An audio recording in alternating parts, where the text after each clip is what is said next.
Is it possible po ba na i-approve ang leave request ng isang employee if kasama siya sa ginagawang investigation case ng allegedly theft incident sa isang company? Thank you.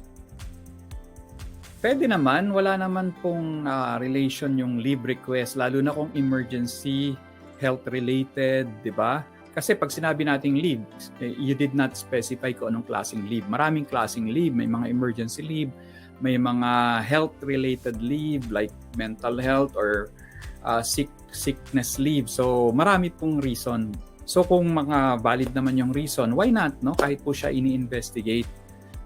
Of course, kailangan po when you approve the leave, that since may ongoing investigation, you have to inform the employee that even if you're on leave, baka magpatawag ng investigation or hearing or conference, then be ready to attend.